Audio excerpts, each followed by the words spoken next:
Yo everybody, what's going on? This is Keegan from Kman Reviews. If you enjoyed this review, make sure you hit that like and the subscribe button. And if you have any opinions at all that you would like to share, make sure to leave them down in the comment section. Shiraz Lane, for crying out loud.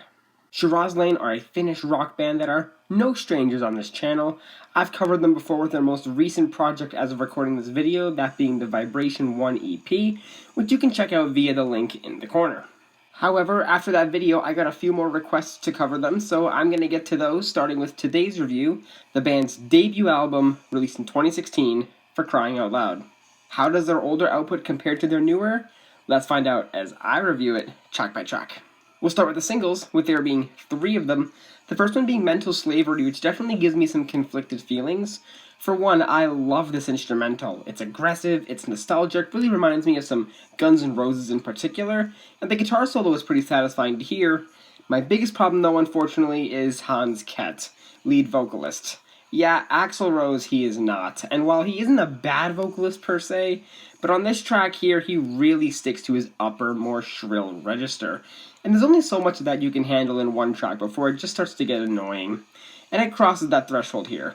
Lyrically, it seems to be how engulfed we are in these modern amenities and we're all slaves to the corporations and we don't even know it. I don't really care for this one too much. Pass. The second single and album opener, Wake Up, which is no doubt a very fitting title to an album opening track, and it certainly justifies that as well, mainly demonstrated in the chorus with Hans shrieking the name of the track. And yet again, it gets a little bit annoying as the song progresses, and it's a full 4 minutes and 31 seconds, which doesn't sound like that much, but believe me, hearing those screams, plus the kind of run-of-the-mill metal instrumental, and this awkward syllable-cramped verse, it feels like a long time. Lyrically, it's about how you need to break free of the rules and these change, how he yells, wake up. It definitely makes sense, but I don't want to hear this banshee scream in order to wake up. I'm happy without this one. Pass. And the third and final single, the title track, For Crying Out Loud, is probably my least favorite out of all the singles, but not by too terribly much. Hans really tries to harness the Axl in him tenfold on these verses, getting marginally out of that falsetto, a bit of a faster delivery as well, but not by too much. He still yells quite a lot here. The instrumental is also pretty nice, got a good punch to it, but the track's biggest flaw in my opinion is that it goes on for way too long. 6 whole minutes of this is too much. I would have happily ended this 3 minutes earlier, but nope, it just drags on. Hard pass. Now for the rest of the tracks. Momma's Boy, which became a slight hit after the album was released, and it finally brings us to a good song. I love the dominant, swaggerish tone of this instrumental. The guitars have a good grit to them, and there's a ferocious vibe just coming from everything. Hans comes in with a bit of a faster flow yet again, much like the title track, but here I think it's executed really well, also because he isn't screaming his brains out and he has backup singers during the chorus to aid him, and they sound good. The lyrics continue this alpha presence telling off this guy who thinks they're the best thing to happen to the world by calling him a mama's boy since he's so spoiled. I quite enjoy this track. We got a good one. House of Cards continues to maintain this trend and give us, again, another great track. The instrumental here feels a bit more modern. It got a bit more tough, angry. The drums are pretty basic, but the guitar has a nice cry to it, and the melodies here are top tier. I also love how fluid the track feels. There's no clunky delivery. It's simple and it works. Hans' vocals here also sound great. He almost ditches the falsetto entirely, opting for a more traditional vocal timbre, with the falsettos used mainly to enhance, not to overpower. Lyrically, it seems to mainly be about corruption, deceit, and lies, and once people are found guilty, all that starts to topple over like a house of cards. Fantastic track, probably one of my favorites here. Begging for Mercy brings us right back to nostalgia, with this instrumental sounding like a tried and true love rock song from the 80s. And it's not half bad. It doesn't pack as much of an emotional punch as I would have liked, kinda stays this mid-tempo monotony for the entire track, and the guitar solo kinda leaves a little bit to be desired. Hans' vocals are also pretty average, but after hearing the singles, I'll happily take this. Got a good melody, but not really the most passionate performance I think he could have gave. But it's still okay. Lyrically, it is a love song, but instead of wanting love, it's about pushing it away and begging for mercy. I'm willing to be optimistic here. I can take this one. Same Old Blues is the inevitable power ballad from albums like this, and like most of them, it's pretty damn solid.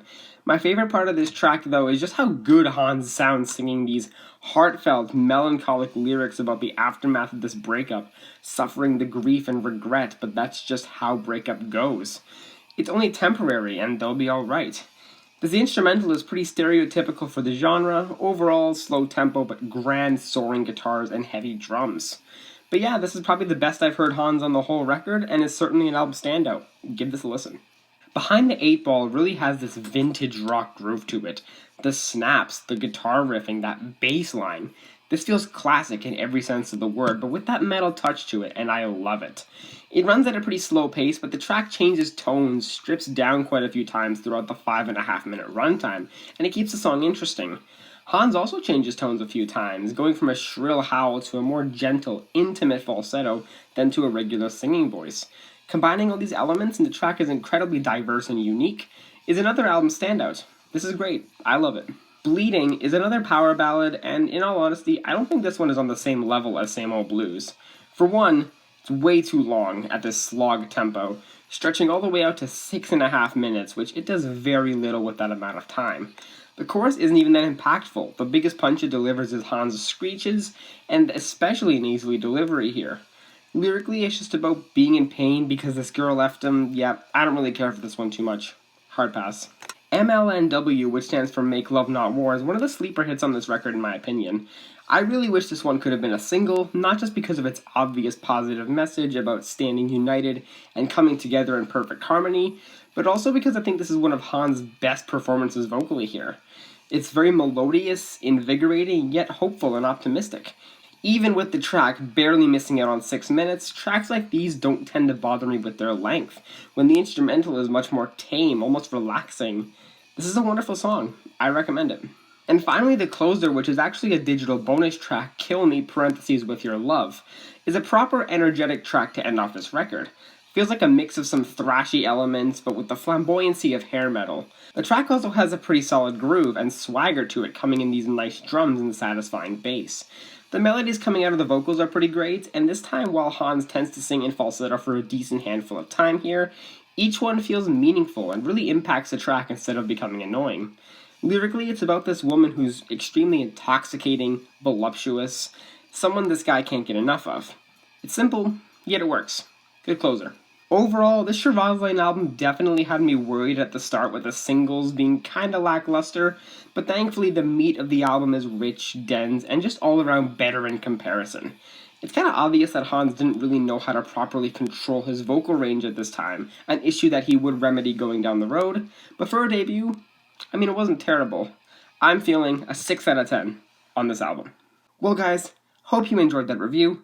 Thank you all so much for watching. I will see you in the next one. Peace.